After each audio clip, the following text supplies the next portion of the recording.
ठीक है, तो आइए हम देखते हैं रचनानुवाद कौमुदी का अभ्यास 9 अभ्यास में हम लोगों ने नियम देख लिया था। ठीक है, नियम को एक बार हम लोग फिर से देख लेते हैं, तब आगे चलते हैं।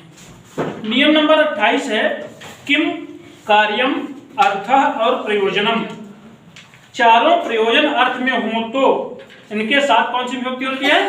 तृतीया विभक्ति होती है। जैसे मूर्खेण पुत्रेण किम, मूर्ख पुत्र से क्या लाभ, क्या अर्थ, क्या प्रयोजन इत्यादि अर्थ निकल जाएंगे।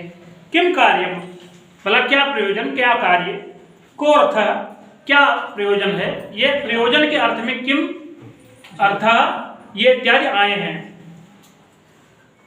तो यहां अर्थ लिख रहे हैं किम प्रयोजनम, भला क्या प्रयोजन। तो अर्थ देखिए, मूर्ख पुत्र से क्या लाभ या क्या प्रयोजन, तो यहाँ लाभ इत्यादि प्रयोजन अर्थ में प्रयुक्त हैं। ठीक है, तृणेन अपि कार्यम भवति, तृणेन माने तृण से भी कार्यम कार्य होता है। ठीक, फिर कहते हैं कि नियम नंबर 19 अलम, बस या मत के साथ द्वितीय या तृतीय विभक्ति होती है। जैसे अलम हसतेन, मत हंसो, अलम विवादेन, विवाद मत करो। ये नांग विकार 30 नंबर नियम है। ये नांग विकार, शरीर का जो अंग विकार से विकृत दिखाई पड़े उस समय तृतीया विभक्ति। जैसे नेत्रेण काण, यहाँ काण तो किसमें है? नेत्र में, तो उसी नेत्र में ही तृतीया विभक्ति लगेगी। ठीक, एक आंख से काना, मान लीजिए अगर दोनों से होगा तब अंधा हो जाएगा। तो यहाँ काने की बात सिर्फ है, यानी कि जिस अंग से किसी प्राणी के विकृत अंग के द्वारा विकार परिलक्षित हो उसमें तृतीया होती है। जैसे कर्णेन बधिरः, कान से बहरा। नियम नंबर 31 है प्रकृत्यादि भूप संख्यानम, प्रकृति यानी स्वभाव आदि क्रिया विशेषण शब्दों में तृतीया विभक्ति होती है। जैसे प्रकृत्या साधु, स्वभाव से सरल, सुखेन जीवत, सुख पूर्वक जीता है, दुखेन जीवत, दुख पूर्वक या दुख से युक्त होकर के जीता है, सरलतया लिखत, कैसे लिख रहा है? सरलता से, प्रकृति उसकी सरल ढंग से लिख ले रहा है, ये प्रकृति है। आगे नियम नंबर 32 है संधि का प्रयोग बता रहे हैं। मोनुस्वार, पदांत म के बाद कोई व्यंजन हो तो म को क्या हो जाता है? अनुस्वार। स्वर बाद में हो तो नहीं, यानी कि स्वर बाद में होगा तो म को म ही रह जाएगा। जैसे रामम पश्यति, तो बाद में प है इसलिए म को अनुस्वार हो गया। रामम अपश्यत, तो क्या हुआ? म को अनुस्वार नहीं हुआ, वो मिल करके दोनों एक ही में बैठ गए। ठीक है, अब अभ्यास 9 का उदाहरण वाक्य देखिए।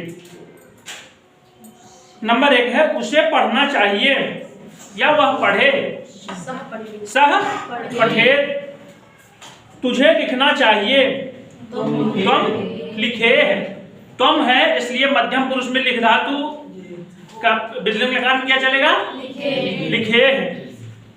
मैं गुरु को नमस्कार करूं, अहम गुरु नमेयम, उत्तम पुरुष है ना, नमेयम, नमेवा, नमेमा।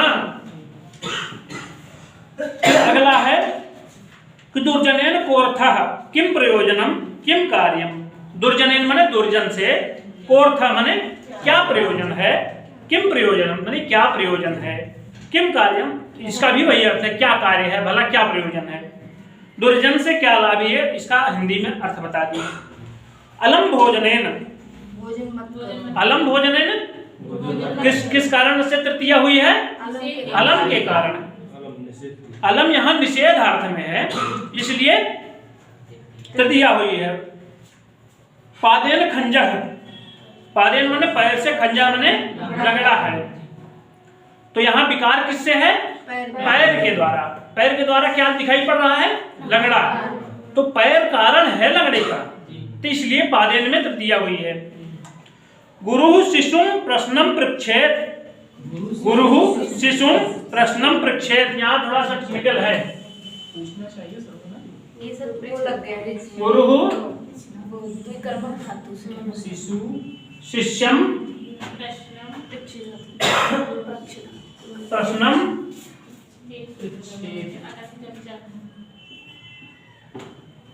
यहां होना क्या चाहिए था? शिष्येण होना चाहिए था। सामान्य शिष्य से प्रश्न पूछता है। गुरु यानी गुरु, शिष्यम माने शिष्य से, प्रश्नम माने प्रश्न को, पृच्छेत माने पूछे या पूछना चाहिए। तो यहाँ तृतीया लगनी चाहिए थी। आपको ऐसा भान हो रहा है, दिमाग में आ रहा है? तो लेकिन नहीं हुआ, क्यों? हम लोग पढ़े थे यानी प्रक्ष। ये इसमें कौन सी धातु है? यही है? होगी कौन सी धातु? ये धातु है। इसका ये रूप चलता है पृच्छति पृच्छता पृच्छन्ते। ठीक है? इसी पृच्छ धातु के कारण जिससे पूछा जा रहा है, इसमें कौन सी व्यक्ति हो जाती? द्वितीय व्यक्ति हो जाएगी। ठीक है, आगे चला जाए। सूर्य मरीचिभिः तपेत। सूर्य मरीचिभिः माने अभी आया था ना, सहस्र सूर्य रश्मेरिव करके आया था ना। तो मरीचिभिः तपेत, सूर्य सूर्य, मरीचिभिः माने किरणों से, तपेत माने तपे या तपन करे। इंदुः सुधाम बरसेत। इंदु माने चंद्रमा, सुधाम माने सुधा को, बरसेत माने बरसावे या गिरावे। भूपति शत्रुन जयेत। भूपति माने राजा। यहाँ बहुत इंपॉर्टेंट प्रश्न बन सकता है।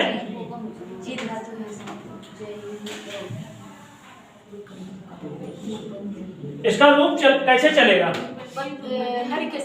पति शब्द की तरह चलेगा कि हरि शब्द की तरह? तो दिया है क्वेश्चन में क्या बनेगा? भूपतिना। लेकिन पति शब्द का केवल रूप चलाएंगे तब क्या चलेगा? पत्या। यहाँ ये है कि पति समास एव, एक सूत्र होता है। पति शब्द यदि समस्त होकर के आए तो उसका रूप कैसे चलेगा? हरिभक्त। ठीक है? पति शब्द का यह पूछा गया था, मुझे याद है, मैं कोई परीक्षा देने गया था, उसमें ये पूछा गया था, शायद पीजीटी में, टीजीटी में, हाँ टीजीटी में ही पूछा गया था। यही छोटी छोटी गलतियां हैं। देखिए आप लोग बहुत शब्द रूप धातु रूप को बहुत हल्के में ले लेते हैं, सब लोग हल्के में ले लेते हैं, हम खुद हल्के में ले लिए थे। राजस्थान में अपिबम रूप मेरा गलत हुआ था, इसमें कोई कहने से गुरेज नहीं कि मेरा गलत हुआ था। रीजन ये था कि मैं उसको ध्यान नहीं दिया और थोड़ा सा कई महीनों का अंतराल भी हुआ था पढ़ाई से। और ये बात सत्य है कि अगर पढ़ाई में अंतराल हो जाए तो वो गलत होना स्वाभाविक है। इसलिए आप लोग पढ़ाई में निरंतरता बनाए रखिए, चाहे जहां भी रहिए, घर में रहिए तो कम से कम किताब को पलटते रहिए। और सर्व शब्द का सर सर्वे पूछा तो भी गलत किए थे और पुल्लिंग में पूछा था। ये सब वही ना कि बाहर होने के यही कारण था आपके। हाँ। अगर मैं समझता हूँ कि ज्यादा से ज्यादा 2-3 प्रश्न से आप बाहर हुई होंगी, उसका यही कारण है कि आप सर्व शब्द का रूप गलत कर दिए, उधर पति शब्द का रूप गलत कर दिए। यही सब अगर आप गलती होने से बचा लेंगे तो आपको होने से सिलेक्शन कोई नहीं रोक सकता। ऐसा नहीं कि आपको नहीं बनता है, बस यही है कि हम उस पर ध्यान नहीं देते। ठीक है, आगे चला जाए। भूपति शत्रुन जयेत। भूपति माने राजा, शत्रुन माने शत्रुओं को, जयेत माने जीते। साधु पशुभिः सह चरेत। साधु माने सज्जन, पशुभिः माने पशुओं के साथ। सह के कारण देखिए पशुभिः में तृतीया हुआ है। ठीक है? चरेत माने चले, घूमे फिरे इत्यादि। चरेत माने चरना नहीं, वो भी चल रहा है, वो भी जाके घास चरे, ऐसा मत अर्थ ले लीजिए। चर धातु गत अर्थ में है, चलने फिरने के अर्थ में। तरुः फलैः नमेत। तरु माने वृक्ष, फलैः माने फलों से, नमेत माने झुक जावे। ठीक? सज्जनाः विद्यया सह नमेयुः। सज्जना माने सज्जन लोग, विद्या माने विद्या के साथ, नमेयुः माने नमित हो जाएं, झुक जाएं। सह के कारण विद्या में तृतीया हुई है। प्रकृत्या साधु, स्वभाव से सरल, ऐसा अर्थ हुआ। अब आइए संस्कृत बनाव वाला पाठ देखते हैं। इसका क्या लिखा है? नंबर 1, दुर्जन शिष्य से क्या लाभ? आप लोग बताइए, इसको बनाइए संस्कृत में। दुर्जन शिष्य किम कार्यम क्या यहाँ बताया गया था कि अर्थ प्रयोजन इत्यादि जब प्रयोजन अर्थ में आवे तो कि क्या विभक्ति लग जाए? तृतीया। तो यानी कि दुर्जनेन शिष्येण को लाभः कोऽर्थः किम प्रयोजनम, ये हो गए। इनमें से जैसे कोऽर्थः यानी कि क्या लाभ है, किम प्रयोजनम यानी कि क्या प्रयोजन है, या दुर्जनेन शिष्येण किम इतना भी कह देंगे तो वो प्रयोजन अर्थ भान हो जाएगा। ठीक है। मत हंसो। अलम हस्तेन अलम हस्तेन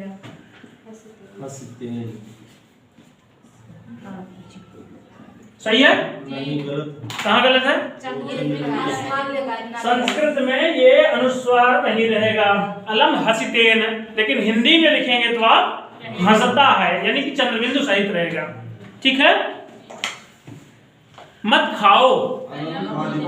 अलम खादितेन, मत खाओ। शत्रु आंख से काना है। शत्रु नेत्रेण काणः। शत्रु नेत्रेण काणः, अस्ति भी लगा सकते हैं, क्योंकि क्रिया को पूर्ण रूप से लिखने के लिए शत्रु नेत्रेण काणः अस्ति।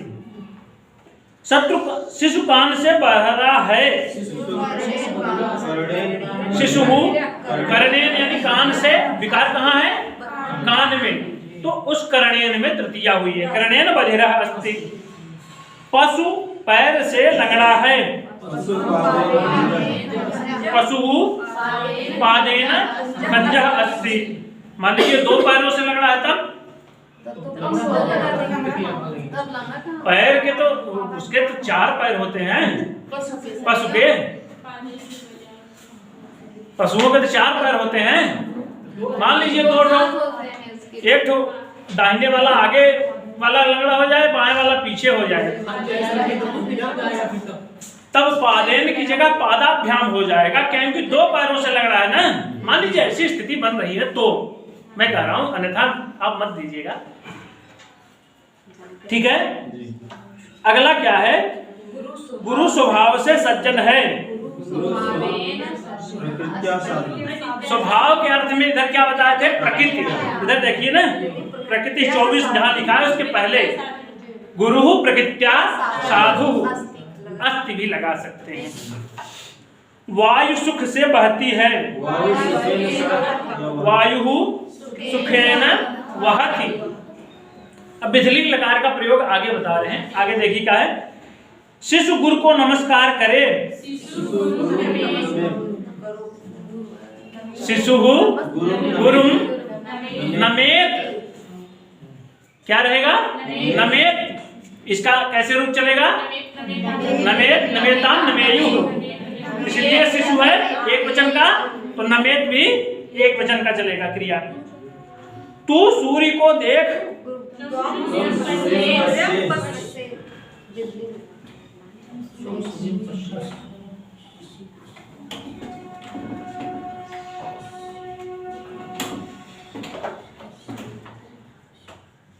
त्वम सूर्यम सूर्यम पश्येह। पश्येह या पश्य नहीं हो जाएगा? क्यों नहीं होगा? हो जाएगा, लोट में हो जाएगा।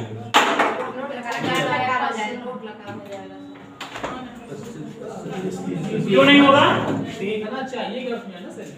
यहाँ विशेष रूप से पितृलिंग लकार का प्रयोग बता रहे हैं, लेकिन ये भी हो सकता है जब ये कहेगा कि तुम सूर्य को देखो, ठीक, तुम ये हो जाएगा तुम सूर्यम पश्येह।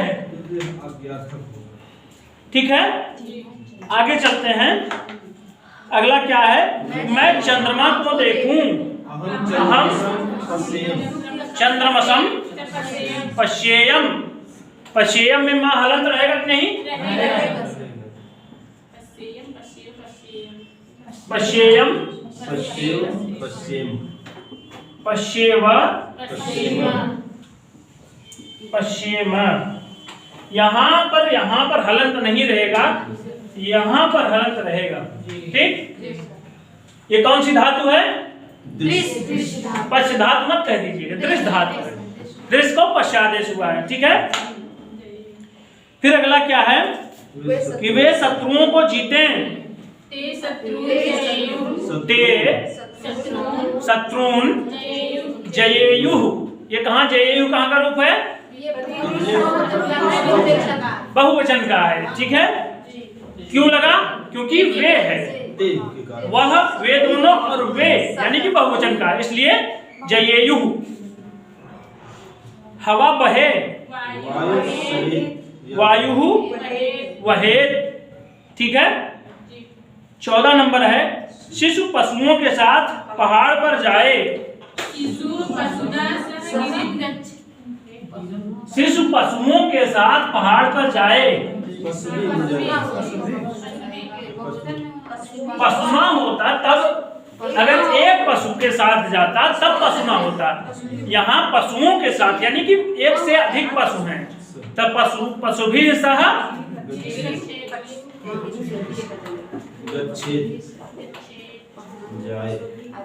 शिशु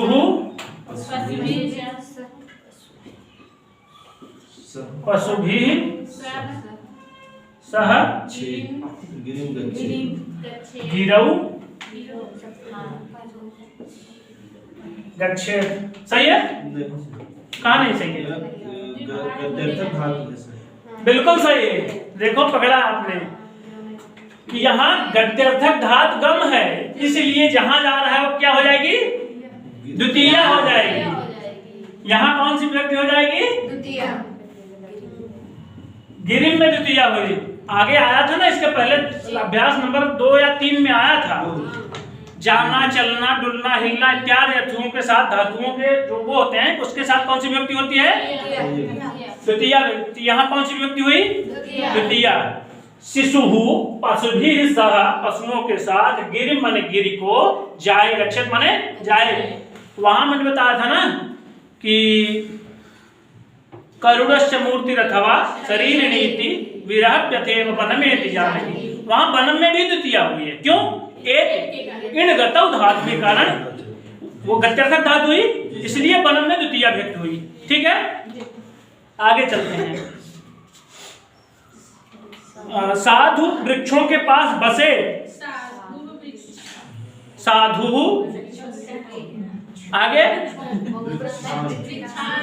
वृक्षान, यहाँ तरु शब्द का प्रयोग बताया है ना। तरु तरु तरवः, तरुण तरु तरुण। तो यहाँ क्या हो जाएगा? साधु तरुण पास माने निकसा, वसेत वसेत माने रहे, वसेत वसेताम वसेयु चलता है रूप ना। ठीक है, चले आगे। इसमें किसी को कोई संशय तो नहीं है ना? बता दीजिएगा, नहीं तो पता लगा गलत करके बैठे आप लोग। ठीक है, आगे चलें। तू घर जा, तुम गृहम गच्छेः। गच्छ भी हो सकता है, लेकिन जब वो अज्ञात होगा तब। आगे मैं वृक्षों को देखूं, अहम एक वृक्ष तो है नहीं, अहम वृक्षान पश्येयम या तरुण पश्येयम। हम सूर्य देखें,